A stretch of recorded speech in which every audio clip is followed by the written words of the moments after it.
ইবলিস কিন্তু শুধু মন থেকেই বলেনি যে খলাকতানি মিন নার ওয়া খলাকতাহু মিন তিন, আমি কেন তাকে সেজদা করব আদমকে, আদম তো মাটির তৈরি আর আমি তো আগুনের তৈরি। এটা ইবলিসের শুধু মৌখিক স্টেটমেন্ট ছিল না, কারণ কি ছিল? আবা ওয়াস্তাকবার, সে উদ্ধত হয়েছিল, অহংকার প্রদর্শন করেছিল ভিতর থেকে। ইন্টারনালি সে অহংকারী ছিল, সে আন্ডার এস্টিমেট করে কথাটা বলেছে, শুধু মৌখিকভাবে বলে নাই। কিন্তু ঠিক এই ব্যক্তির ঘটনা এমনই, সে মন থেকে অহংকারী হয়ে উঠেছিল, যদিও বা সে আবেদ ছিল। এখানে আমরা যারা প্র্যাকটিসিং মুসলিম হওয়ার চেষ্টা করছি, আমাদের জন্য এখানে নিদর্শন আছে। অচত নামাজ পড়েই ভেবে বসবেন না যে অনেক কিছু করে ফেলছে, এক চিল্লা দিয়ে মনে করে ফেলবেন না যে দিনের জন্য অনেক কিছু করে ফেলছে। একটা হজ করেছেন, ওমরা করেছেন, সিয়াম রেখেছেন, দিনের জন্য দান সদকা করেছেন, একটা মাদ্রাসা মসজিদ করেছেন, ভেবে বসবেন না আপনি সব অনেক কিছু করে ফেলেছেন এবং অন্যরা সব ককরোচ তেলাপোকা, ওরা জাহান্নামে যাবে, এমনটা মনে করবেন। জানি না আমরা যে কার আমলের কতটুকু আল্লাহর কাছে কবুল হচ্ছে। তো এখানে এই ব্যক্তির সমস্যা ছিল এই, সে নিজের আমলটাকে অনেক ভারী মনে করছিল এবং সে স্টেটমেন্ট দিয়ে ফেললো যে তোকে আল্লাহ পাক মাফ করবে না। এই একটা কথা মন থেকে বলার কারণে তার ইহকাল পরকাল দুটা বরবাদ হয়ে গেল, সে জাহান্নামে চলে গেল। ঠিক আরেক ব্যক্তির ঘটনা আছে এমন, এগুলো সবগুলো রেফারেন্স আছে। এক ব্যক্তি প্রচুর ইবাদত করত, আল্লাহ পাক তার ইবাদত করার জন্যে পাহাড়ের চূড়ায় একটা সুন্দর ব্যবস্থাও করে দিয়েছিলেন, সেখানে ডালিম গাছ হতো, ঝর্ণা আসতো, খাবারের কোনো অভাব নাই। হাদিস এসেছে 500 বছর সে ইবাদত করেছে। কত বছর? কিয়ামতের মাঠে এই ব্যক্তির অবস্থা এমন হবে, তাকে জান্নাতে প্রবেশ করানোর জন্য নিয়ে যেতে বলা হবে যাও আমার রহমতে জান্নাতে চলে যাও। আল্লাহ পাক তাকে এই কথাটা বলবেন, কিন্তু এই ব্যক্তি বলবে আমার আমলের কারণে আল্লাহ পাক বলবেন আমার রহমতে জান্নাতে চলে যাও। ব্যক্তি বলবে আমার আমলের কারণে। আল্লাহ রাব্বুল আলামিন তখন তাকে দেওয়া সমস্ত নেয়ামতগুলোকে এক পাল্লায় করবেন আর তার সমস্ত আমলকে আরেক পাল্লায় করবেন। একটা চোখের যে নেয়ামত আল্লাহ পাকের, সমস্ত আমলও 500 বছরের ইবাদত এতটুকু হয়নি। তারপর তাকে বলা হবে ওকে জাহান্নামে নিয়ে যাও। এবার জাহান্নামে যাওয়ার সময় সে বলবে আল্লাহ তোমার রহমতে আমাকে মাফ করে দাও। তখন আল্লাহ পাক তাকে আবার ডেকে নিয়ে আসবেন, বলবেন যে তোমাকে যে আমি ইবাদত করার জায়গা করে দিয়েছিলাম, এটা কি তুমি নিজে করেছো না আমি করেছি? সে বলবে আপনি করেছেন। তোমাকে যে আমি সৃষ্টি করেছিলাম, তখন কি তুমি কোনো আমল করেছিলে? বলবে না। তাহলে তোমাকে যে সৃষ্টি করেছি আমি, এটা কি তোমার আমলের কারণে? না। তোমাকে সারা দুনিয়াতে এত নিয়ামত দিয়েছি, এটা কি তোমার আমলের কারণে? সে বলবে না। তখন তাকে জান্নাতে প্রবেশ করানো হবে। কিয়ামতের মাঠে এমন অনেক ঘটনা ঘটবে যেটা আমাদের চিন্তার বাইরে। আরেকজন ব্যক্তিকে ডেকে আনা হবে, যে ব্যক্তি একটা দুটা নয় বরং 100টা খুন করেছে। সে 99 জন মানুষকে হত্যা করার পর ফতোয়া খুঁজে বেড়াচ্ছিল যে আমার তওবা কবুল হবে কিনা। একজন আবেদের কাছে গিয়েছে। আবেদ আর আলেম কিন্তু এক জিনিস না। আবেদ মানে যে প্রচুর ইবাদত করে, তার জ্ঞান কম, সে শুধু জানে কিভাবে ইবাদত করতে হয়। আলেম হচ্ছে সে যে শরীয়তের গভীর জ্ঞান জানে, আবার ইবাদতও করে। আবার যারা জ্ঞান আছে আমল নাই, সেও কিন্তু প্রকৃত আলেম না। প্রচুর জ্ঞান আছে কিন্তু জ্ঞান অনুযায়ী আমল করে না, সেও কিন্তু প্রকৃত আলেম নন। এবার আসেন, তো এই আবেদের কাছে গিয়ে সে বলছে আমার কি ক্ষমা হবে? আমি 99টা খুন করেছি। সে বলল তোমার আবার ক্ষমা? তোমার ক্ষমা নাই। তখন এই ব্যক্তি এই আবেদকে হত্যা করে 100টা খুন পূর্ণ করলো, ওকেও সে মেরে ফেলছে। আমার ক্ষমাই হবে না তো তোর বেঁচে থাকার কি দরকার, তুইও মর। এই ব্যক্তির মধ্যে একটা চেতনা তৈরি করলেন যে আমাকে তওবা করতে হবে। সে তখন সার্চ করতে লাগলো আরও কোনো আলেম আছে কিনা। এরপর অনেক দূরে একজন আলেমের সন্ধান পাওয়া গেল। সে সেখানে গেল, তাকে গিয়ে বলল আমার কি ক্ষমা হবে? সে আলেম তাকে বলল হ্যাঁ তোমারও ক্ষমা হতে পারে, যাও তুমি ইস্তেগফার করো এবং এই এলাকা থেকে অন্য এলাকায় চলে যাও। মানে যে এলাকায় তুমি অনেক দিন ছিলে, যেখানে তুমি অনেক পাপ কাজ করেছো, এখানে থাকার দরকার নাই। তওবা করে তুমি অন্য কোথাও চলে যাও, নতুন একটা জীবন শুরু করো। এখানে থাকলে হবে কি, তোমার স্মৃতিগুলো তোমাকে তাড়িয়ে বেড়াবে এবং মানুষ তোমাকে খারাপ নজরে দেখতেই থাকবে, তুমি তখন কষ্ট পাবে। এই জন্য তুমি চলে যাও। তো চলে যেতে যেতে সে রাস্তায় ইন্তেকাল করে। এবার তার রুহ নিবে কে? এই জন্য দুদল ফেরেশতা আসছেন, জান্নাতি এবং জাহান্নামী। তাদের মধ্যে বাক বিতরটা হচ্ছে কে রুহ নিয়ে যাবে। তো জাহান্নামের ফেরেশতারা বলছেন সে এতগুলো খুন করেছে, তার রুহটা আমরা নিব। আর জান্নাতি ফেরেশতারা বলছেন না, সে তওবা করতে এসেছিল, অতএব সে আল্লাহর অভিমুখী হয়েছে, তার রুহটা আমরা নিব। আল্লাহ পাক এখানে একটা কৌশল করলেন। আল্লাহ পাক ফেরেশতাদেরকে বললেন, তোমরা রাস্তাটাকে পরিমাপ করে দেখো, যেদিকে যাচ্ছিল তার পরিমাপ বেশি নাকি যেখান থেকে এসেছে ওর পরিমাণ বেশি। আল্লাহ পাক জমিনকে আদেশ করলেন, হে জমিন তুমি প্রশস্ত হয়ে যাও।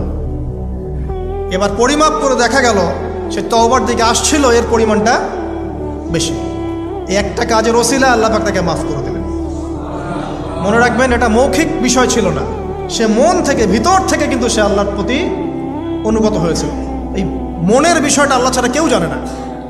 আপনি দেখতে পারেন সমাজে অনেকে দাড়ি টুপি পাগড়ি জুব্বা সব লাগিয়ে ঘুরছে, তো বিশ্বাস করেন তাদের মনটা এমনও হতে পারে যে জানোয়ারের চেয়েও কুৎসিত, এমনও হতে পারে। আবার আপনি দেখবেন সমাজে এমন অনেক মানুষ ঘুরছে যারা হয়তো অনেক পাপে লিপ্ত মনে হচ্ছে, কিন্তু মনের মধ্যে সততা আছে। আর যার মনের মধ্যে সততা আছে, আল্লাহ বা কোনো না কোনো দিন ইনশাআল্লাহ তাকে হেদায়েত দিবে। এটা আমরা আমাদের অভিজ্ঞতা থেকেও দেখেছি। এমন অনেক মানুষকে আমরা দেখেছি যে ড্রাগ অ্যাডিক্টেড ছিল, মিউজিক করেছে, হারাম সম্পর্কের মধ্যে ছিল, নামাজ ঠিক মতো পড়ে নাই, কিন্তু যখনই আল্লাহর কথা আলোচনা হতো দেখতাম সে খুবই শান্তভাবে মন থেকে কথা শুনছে। কথা শুনতে শুনতে শুনতে একদিন মাশাআল্লাহ এখন দেখবেন যে চিল্লা দিয়ে বেড়াচ্ছে বিভিন্ন মসজিদে। আল্লাহ হেদায়েত দিয়েছে, সব ছেড়ে দিয়েছে। এরকম মানুষের অভাব নাই কিন্তু সমাজে। তো এখানে আল্লাহ পাকের রহমত বা দয়ার একটা উজ্জ্বল দৃষ্টান্ত দেখতে পারবেন। ঠিক এরকম আরও একটা ঘটনা আছে বনু ইসরাইলের। এক ব্যক্তি এত পাপ করেছে যে শেষে মৃত্যুর সময় সে সন্তানদেরকে ডাকছে, ডেকে বলছে যে আমি যখন মারা যাব আমার লাশটাকে তোমরা কবর দিও না, যদি আল্লাহ পাক আমাকে ধরতে পারেন তাহলে খবর আছে আমার। কি করতে হবে? সে বলছে যে আমার দেহটাকে তোমরা পুড়িয়ে ফেলবে এবং পুড়িয়ে ফেলার পরে ছাইগুলোকে একত্রিত করবা, করে অর্ধেক ছাই সমুদ্রে ভাসিয়ে দিবা, অর্ধেক ছাই বাতাসে উড়িয়ে দিবা। সন্তানরা তাই করলো। মৃত্যুর পর আল্লাহ পাক এই সমুদ্র এবং জমিনকে বাতাসকে আদেশ করলেন যে তোমরা ছাই জড়ো করে দাও। আর মানুষ আর জিন আল্লাহর কথা না শুনলেও এই প্রকৃতি আল্লাহ পাকের কথা শোনে। বিজ্ঞান বলে প্রকৃতি থেকে সব হচ্ছে। কি প্রকৃতি? প্রকৃতি কি, কাকে বলে? মানুষকে আল্লাহর ইবাদতকে বাদ দিয়ে প্রকৃতি পূজায় নিয়ে গেছে। এই পুরো প্রকৃতি আর মহাবিশ্ব এক আল্লাহর ইবাদত করে।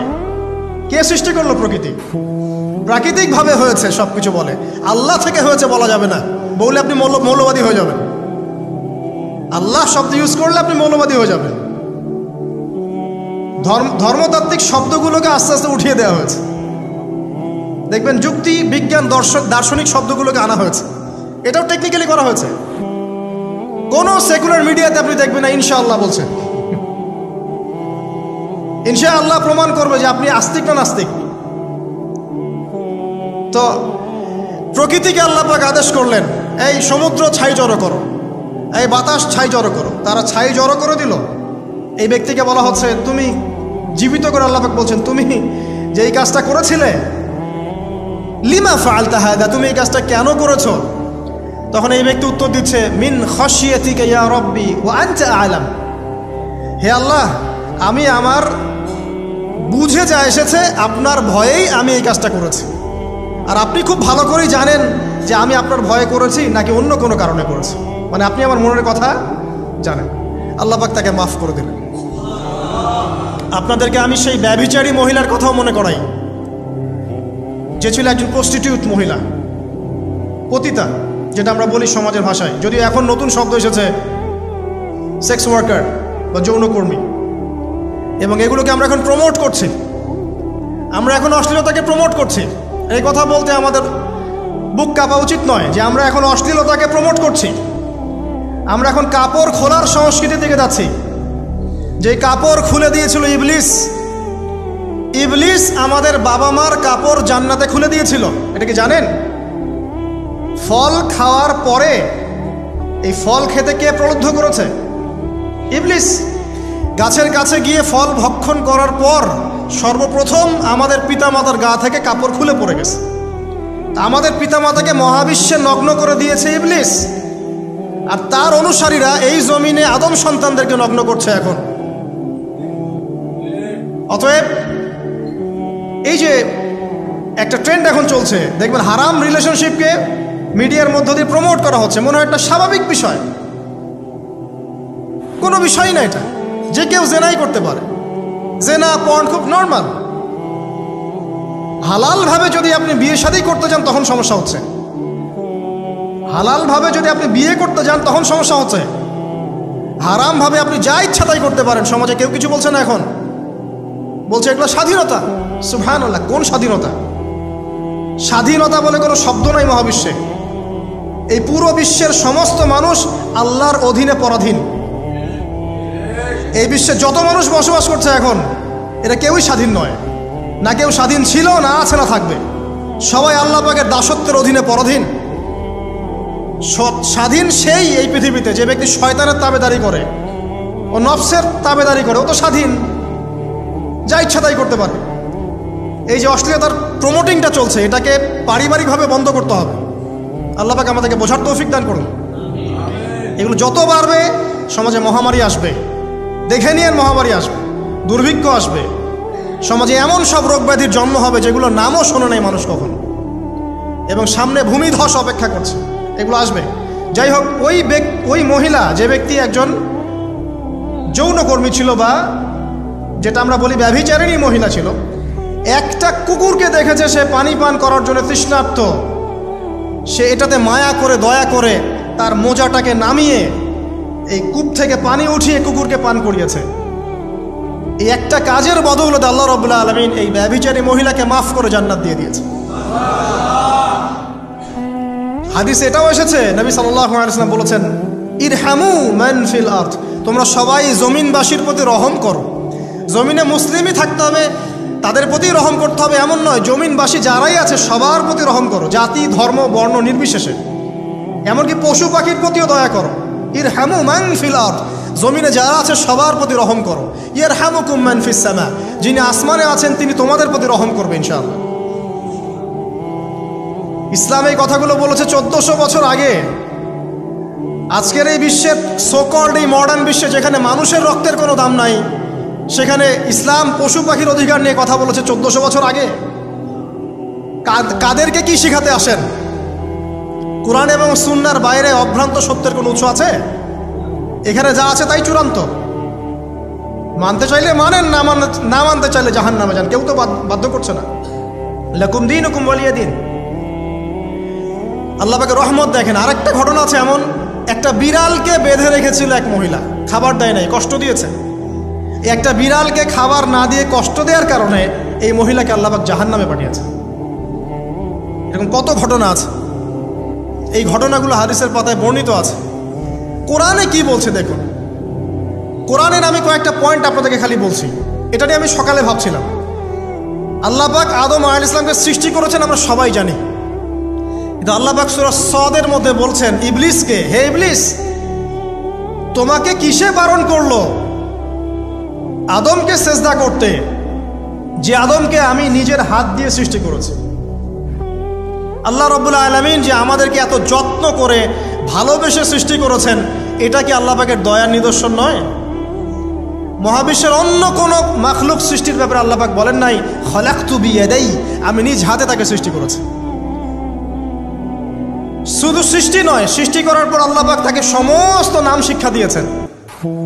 এই যে জ্ঞান শিক্ষা দেওয়া, জ্ঞান, এটা আল্লাহ পাকের সবচেয়ে বড় নিদর্শনগুলোর মধ্যে অন্যতম। এবং আল্লাহ পাকের সবচেয়ে বড় দয়া, আমার মত এটা, মানব জাতির উপরে আল্লাহ পাকের সবচেয়ে বড় দয়াটা হচ্ছে কি জানেন? আল্লাহ পাক আমাদেরকে জ্ঞান শিক্ষা দিয়েছেন, ওহী নাজিল করেছেন। এটা সব কিছুর ঊর্ধ্বে। কারণ আপনি তওবা করবেন, জ্ঞান লাগবে। নামাজ পড়বেন, জ্ঞান লাগবে। রোজা রাখবেন, জ্ঞান লাগবে। যাকাত দিবেন, ইলম লাগবে। আপনি দিনের যে কোনো আমল করেন, ইলম লাগবে। জান্নাত জাহান্নামের পথ খুঁজে পেতে হলে ইলম লাগবে। দেশ চালাবেন, ইলম লাগবে। অর্থনীতি চালাবেন, ইলম লাগবে। ইলম ছাড়া কিছু নাই। ইলমের উপরে কিচ্ছু নাই। এই ইলমটা আল্লাহ পাক কাকে শিক্ষা দিয়েছেন? আদম আলাইহিস সালামকে। আমরা তো শিখেছি সমাজবিজ্ঞান বইগুলোতে যে আমাদের পূর্বপুরুষরা নাকি গুহায় থাকতো আর গাছের ছাল পাতা খেয়ে থাকতো, তাই না? লতা পাতা খেয়ে থাকতো, গাছের ছাল পাতা খেয়ে থাকতো, পোশাক পরতো আর কি। বোগাস, ডাহা, মিথ্যা কথা। আল্লাহ রাব্বুল আলামিন সূরা বাকারা এবং সূরা আরাফ পড়ে দেখেন, আল্লাহ পাক বলছেন যে আদম আলাইহিস সালামকে আল্লাহ পাক সমস্ত নাম জ্ঞান শিক্ষা দিয়েছেন। মহাবিশ্বের যে প্রয়োজনীয় জ্ঞানগুলো আছে সেগুলো আল্লাহ পাক আদমকে শিখিয়েছেন আলাইহিস সালাম। ওয়াল্লামা আদামাল আসমাআ কুল্লাহা, আল্লাহ পাক আদমকে সমস্ত নাম শিক্ষা দিয়েছেন। আমাদের পিতা মাতারা মূর্খ ছিলেন না, তারা সৃষ্টি থেকেই জ্ঞানী ছিলেন। আদম আলাইহিস সালামের পারমাণবিক বোম বানানোর কোনো প্রয়োজন ছিল না। ছিল? বানান নাই। আপনার মধ্যে এই জ্ঞানটা আসছে কিভাবে? বাই ডিএনএ আপনি জ্ঞান পাচ্ছেন, কারণ আমরা আদম সন্তান। অনেক জ্ঞান আমাদের ভিতরেই আছে, এগুলো চর্চার মধ্য দিয়ে, গবেষণার মধ্য দিয়ে প্রস্ফুটিত হয় মাত্র। জ্ঞান ভিতরে আছে আমাদের, আমাদের পিতাকে জ্ঞানী করে পাঠানো হয়েছে। এই জ্ঞান শিক্ষা দেওয়াটা হচ্ছে আল্লাহ পাকের সবচেয়ে বড় দয়াগুলোর মধ্যে একটা। রহম করেছেন। শুধু তাই নয়, আদম আলাইহিস সালামকে এমন জ্ঞান শিক্ষা দিয়েছেন যে জ্ঞান ফেরেশতারা পর্যন্ত জানতো না। এটা কি দয়া নয়? এটা কি আদম সন্তানের প্রতি ভালোবাসা নয়? তারপরে সেজদা করিয়েছেন। মহাবিশ্বে অন্য কাউকে কি সেজদা করানো হয়েছে? কোরআনে কি এমন কোনো দলিল আছে যে আদম আলাইহিস সালাম ছাড়া অন্য কাউকে সব ফেরেশতারা সেজদা করেছেন? আছে? তাহলে এই যে সম্মান দেয় আল্লাহর পক্ষ থেকে, সম্মান কিসের ভিত্তিতে? সম্মান শারীরিক ক্ষমতার ভিত্তিতে? সম্মানটা কি কারণে? জ্ঞানের কারণে, ইলমের কারণে, জ্ঞানের কারণে সম্মান। এই সম্মান দেওয়াটা কি আল্লাহ পাকের রহমত এবং দয়ার নিদর্শন নয়? অতএব সম্মান পেতে হলে, আল্লাহর রহমত পেতে হলে সেই জ্ঞানের চর্চায় আবার ফিরে আসতে হবে। আপনি যদি আজও সেই ওহির জ্ঞানের চর্চা করেন, আল্লাহ পাক এই পৃথিবীবাসীর বুকের মধ্যে আপনার জন্য সম্মান পয়দা করে দিবেন ইনশাআল্লাহ। দেখে দিন, ওই সেই জ্ঞানী যদি আপনি এখনও চর্চা করেন, আজও আপনি সম্মানিত হবেন ইনশাআল্লাহ। ব্যক্তি চর্চা করলে ব্যক্তি সম্মানিত হবে, একটা পরিবার চর্চা করলে ওই পরিবার সম্মানিত হবে, একটা সমাজ যদি চর্চা করে সেই ওহির জ্ঞান, ওই সমাজ সম্মানিত হবে। একটা দেশে যদি আপনি ওই ওহিভিত্তিক জ্ঞান ছড়িয়ে দেন, পুরো দেশকে আল্লাহ পাক সম্মানিত করবে ইনশাআল্লাহ, পুরো জাতিকে সম্মানিত করবে ইনশাআল্লাহ। আরও সামনে যান, এই যে আদম এবং হাওয়া আলাইহিস সালাম গাছের কাছে চলে গেলেন, ফল খেয়ে ফেললেন, কারণ আমরা আদম সন্তান, ভুল করি। আল্লাহ পাকের সাথে সাথেই বহিষ্কার করে দিয়েছেন? না, আল্লাহ পাক তওবা করার জন্য কালিমা শিখিয়ে দিয়েছেন। সুবহানাল্লাহ, তাদের কালিমা জানা ছিল না। আল্লাহ পাক বলছেন ফাতালাক্কা আদাম মির রাব্বিহি কালিমাত, আল্লাহ পাকের কাছ থেকে আদম আলাইহিস সালাম কিছু বাক্য শিখে নিলেন, যেই বাক্য দিয়ে ফাতাবা আলাই, সে আল্লাহর কাছে তওবা করল। কোন সেই বাক্য? সূরা আরাফে আছে, রব্বানা যালামনা আনফুসানা ওয়া ইল্লাম তাগফির লানা ওয়া তারহামনা লানাকুনান্না মিনাল খাসিরিন। এই দোয়া কে শিখিয়ে দিয়েছে? আল্লাহ। এই তওবার বাক্য যে শিখিয়ে দেয়, এটা কি দয়ার পরিচয় নয়? আমরা আল্লাহর কাছে ফিরে যাব, তওবা করব, ইস্তেগফার করব, এই জ্ঞানটা শিখিয়ে দেয়া কি আল্লাহ পাকের দয়ার পরিচয় নয়? তাহলে আমরা কিভাবে ক্ষমা চাইতাম? কিভাবে ক্ষমা চাইলে আল্লাহ পাক সমস্ত গুনাহ মাফ করবেন, এই পদ্ধতিগুলো বলে দেয়া কি আল্লাহ পাকের দয়ার পরিচয় নয়? তারপর সামনে যান, পৃথিবীতে নামিয়ে দিয়ে আল্লাহ পাক ক্ষান্ত হয়ে যাননি। আল্লাহ রাব্বুল আলামিন আসমান থেকে হেদায়েতের গ্রন্থ পাঠিয়েছেন, বলেছেন এই গ্রন্থের মধ্যে যা আছে মেনে চললে তোমরা আবার জান্নাতে ফিরে আসবে ইনশাআল্লাহ। আল্লাহ পাক আদম এবং হাওয়া আলাইহিস সালাম এবং আদম সন্তান সবাইকেই সৃষ্টি করেছেন, উদ্দেশ্য হচ্ছে আল্লাহ পাক আমাদেরকে জান্নাত দিতে চান। আল্লাহ পাক চান যে আমরা যেন জান্নাতে যাই। যদি আমরা জান্নাতে যেতে না পারি পরকালে, একটা কারণে যেতে পারবো না, অন্য একটা কারণ, সেটা হলো আমাদের নিজের দোষে। একটা কারণ, যারা জাহান্নামে যাবে মানুষ এবং জিনদের মধ্যে, নিঃসন্দেহে মহাবিশ্বে তারা ছাড়া জাহান্নামে যাওয়ার উপযুক্ত কেউ ছিল না। ও জাহান্নামে যাওয়ার উপযুক্ত ছিল বলেই আল্লাহ পাক তাকে জাহান্নামে পাঠাবেন। আর যারাই জান্নাতে যাবে প্রত্যেকেই শুধু আমলের বদৌলতে যাবে না, বরং আল্লাহ পাকের রহমতেই যাবে। আল্লাহ পাকের রহমত যাদের উপরে বর্ষিত হবে তারাই জান্নাতে যাবে ইনশাআল্লাহ। কে আমল দিয়ে যেতে পারবে না। যত আমলই করি বলা যাবে না এই আমলের বদৌলতে জান্নাতে যেতে পারবো। আল্লাহ পাক দয়া না করলে হবে না। আল্লাহ পাক চান যে আদম সন্তান যেন জান্নাতেই যায়, এই কারণেই সৃষ্টি করা, এই কারণেই আপনার ওহীভিত্তিক গ্রন্থগুলো পাঠানো, এই কারণে নবী রাসূল পাঠানো, আলেম ওলামা সৃষ্টি করা, মানুষকে সতর্ক করা, হায়াত দেয়া, বারংবার জীবনে চলতে ফিরতে আপনাকে অ্যালার্ম করা হয়, আল্লাহর পথে ফিরে আসেন, আল্লাহর পথে ফিরে আসেন। অ্যালার্ম করা হয় না? বিপদ দিয়ে আপনাকে অ্যালার্ম করা হয় আল্লাহর পক্ষ থেকে। আপনি চলতে পথে হোঁচট খান, আল্লাহ আপনাকে অ্যালার্ম দেন, ফিরে আসো। চলছেন বিপথে, আল্লাহ পাকে অ্যালার্ম দেন, ফিরে আসো। আল্লাহ পাকের পক্ষ থেকে কিন্তু এগুলো আসে। অদ্ভুত একটা হাদিস বললাম, অদ্ভুত বলতে বলছি অ্যামেজিং হাদিস, যে একজন সাহাবী বলছেন, সালমান রাদিয়াল্লাহু আনহু, তিনি বলছেন যে যখন মুমিনের উপর বিপদ আপদ বালা মুসিবত আসে, তখন মুমিনের এই বিপদ আপদ বালা মুসিবত রোগ শোকের বদৌলতে আল্লাহ পাক তার গুনাহগুলোকে মাফ করে দেন এবং তার মর্যাদাকে বাড়িয়ে দেন, এবং সে আল্লাহর দিকে ফিরে আসার অনুশোচনা করার সুযোগ পায়। আর যখন কাফের মুশরিক বা ফাসেক মানুষকে এইসব রোগ ব্যাধি বিপদ আপদ বালা মুসিবত ঘিরে ধরে, তার দৃষ্টান্ত সেই উটের ন্যায় যে উটটাকে তার মালিক বেঁধে রেখেছে, এরপর ছেড়ে দিয়েছে। সে উটটা বুঝতেও পারলো না কেন তার মালিক তাকে বেঁধে রাখলো আর কেনই বা তাকে ছেড়ে দিল। কথাটা কি বুঝতে পারছেন? যারা আল্লাহ দ্রোহী, তাদের উপর যখন বিপদ আপদ বালা মুসিবত আসতে থাকে, তারা বুঝে না যে কি জন্য আসলো আর কেন চলে গেল। কিন্তু মুমিন ব্যক্তি যারা মুসলিম, আল্লাহর অনুগত, তাদের বিষয়টা হচ্ছে এমন, বিপদ আপদ বালা মুসিবত রোগ ব্যাধি তাদেরকে আল্লাহর দিকে ফিরিয়ে নিয়ে আসবে। দেখুন, এই যে পৃথিবীতে নামিয়ে দেয়া, এরপর আল্লাহর পক্ষ থেকে ঐশী গ্রন্থগুলো পাঠানো, নবী রাসূল পাঠানো, আলেম ওলামা পাঠানো, আপনাকে হায়াত দেয়া, আপনাকে রিজিক দেয়া, এই শ্বাস নেওয়ার ক্ষমতা দেয়া, আপনাকে জ্ঞান বুদ্ধি দেয়া, বিবেক দেয়া, যে আমি তার পাশে লাউ গাছ উৎপন্ন করলাম। কোন গাছ? খেতে পারেন, এর শাক এবং এই যে ফল, এটার মধ্যে নিঃসন্দেহে এমন এমন কিছু উপাদান আছে যেটা হয়তো আমরা জানিও না, আবিষ্কার করা হয়নি। তিনি সুস্থ হয়ে গেলেন, আলহামদুলিল্লাহ। কোথায় যাবেন? যে কোনো জায়গায় যান।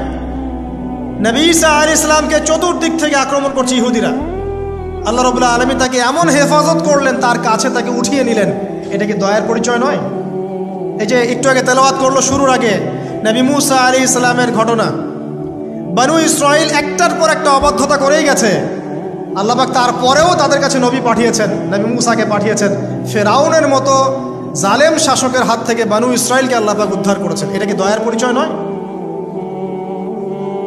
নবী মুসা আলাইহিস সালাম গাছের নিচে বসে আছেন, খাবার নাই, বাসস্থান নাই, কিচ্ছু নাই, বরং তার গায়ে একটা অপবাদ দেওয়া হয়েছে যে তিনি নাকি একজন মানুষকে খুন করেছেন, অথচ তার ইন্টেনশন সেটা ছিল না।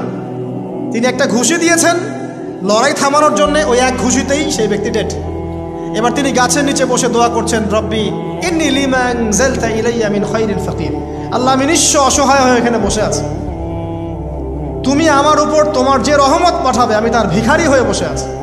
দোয়া করার সাথে সাথেই ওই শুআয়ব আলাইহিস সালামের মেয়ে হেঁটে হেঁটে চলে আসলো। তিনি স্ত্রী পেলেন, তিনি শ্বশুর পেলেন, একজন নবী পরিবার পেলেন, বাসস্থান পেলেন, চাকরি পর্যন্ত পেলেন। 8 বছর তিনি রাখালি করেছেন শুআয়ব আলাইহিস সালামের ফার্মের মধ্যে। দয়া মুহূর্তেই চলে আসবে, শুধু আল্লাহর দিকে অভিমুখী হলেই হয়, এগুলো দয়া। আইয়ুব আলাইহিস সালামের কথা মনে আছে না? দীর্ঘদিন রোগে ভুগছেন, দীর্ঘদিন রোগে ভুগছেন, চিকিৎসা হচ্ছে না, ভালো হচ্ছে না, শেফা হচ্ছে না। এখানে যারা আধ্যাত্মিকত্ব নিয়ে পড়াশোনা করেন, লেখালেখি করেন, তারা বলেছেন তাদের কিছু কিতাবের মধ্যে, রোগটা যখন এমন একটা পর্যায়ে চলে আসলো যে তিনি জিহ্বাটা নড়াতে পারছেন না, কারণ তিনি আল্লাহ পাকের জিকির করতে প্রচণ্ড ভালোবাসতেন। এক পর্যায়ে রোগটা এমন একটা জায়গায় চলে আসলো যে জিহ্বাটা তিনি নড়াতে কষ্ট হচ্ছে। তখন গিয়ে তিনি বলছেন, রব্বি আন্নী মাসসানি আদ-দুররু ওয়া আনতা আরহামুর রাহিমিন। হে আল্লাহ, আমাকে কষ্ট স্পর্শ করেছে, আর তুমি তো ক্ষমাকারী, রহমকারীদের মধ্যে সর্বশ্রেষ্ঠ রহমকারী। আমি জিকির করতে পর্যন্ত পারছি না, আল্লাহ আমার রোগটা শেফা দিয়ে দাও। বলার সাথে সাথে আল্লাহ রাব্বুল আলামিন কোসরবন ঝর্ণা তৈরি করলেন, এখানে গোসল করো, শেফা হয়ে গেল। এগুলো কি রহমতের পরিচয় নয়? এখানে এক শ্রেণীর স্কলার এমনও বলেছেন, আজকে আমরা যারা বাহ্যিক সৌন্দর্য নিয়ে বেশি গর্ব করি আর কি, আত্মিক সৌন্দর্যের চাইতে বাহ্যিক সৌন্দর্য নিয়ে যারা বেশি গর্ব করি, যদি আল্লাহ পাক আমাদের পোশাকটাকে পরিবর্তন করে দেন, আত্মাটাকে দেহের পোশাক দেন আর দেহটাকে আত্মার পোশাক বানায় দেন, তাহলে দুর্গন্ধে কি আমাদের সামনে আসতে যাবে না। কথা আপনারা বুঝতে পারছেন না? আইয়ুব আলাইহিস সালামের আত্মাটা ছিল পবিত্র, পরিশুদ্ধ, তার দেহের মধ্যে রোগ হয়েছিল। আর এই পুরো বিশ্বের ম্যাক্সিমাম লোকের মানুষের রোগ এখন আত্মায়, দেহে নয়। আবার বলছি, হয়তো বুঝতে পারছেন না। আইয়ুব আলাইহিস সালামের রোগটা হয়েছিল দেহে, দেহে বাইরে। তার আত্মা ছিল পবিত্র, পরিশুদ্ধ আত্মা। দেহের রোগের একটা পর্যায়ে যখন জিহ্বাটায় ইফেক্ট হলো, তখন জিকির করতে তার কষ্ট হচ্ছে, তখন তিনি দোয়া করছেন, আল্লাহ আমার এই রোগটাকে শেফা দিয়ে দাও। আর এখনকার পুরো জেনারেশন, এই সভ্যতার রোগ হচ্ছে ভিতরে, ভিতরে আত্মায়। দেহের রোগের চাইতে এদের আত্মার রোগটা বেশি। এখন এই আত্মাটাকে যদি দেহ বানিয়ে দেওয়া হয় আর দেহটাকে আত্মার পোশাক পরিয়ে দেওয়া হয়, দুর্গন্ধে কেউ সামনে আসতে চাবে না এখন। তাই আইয়ুব আলাইহিস সালামের সেই দোয়া এখন আমাদের বেশি করা উচিত।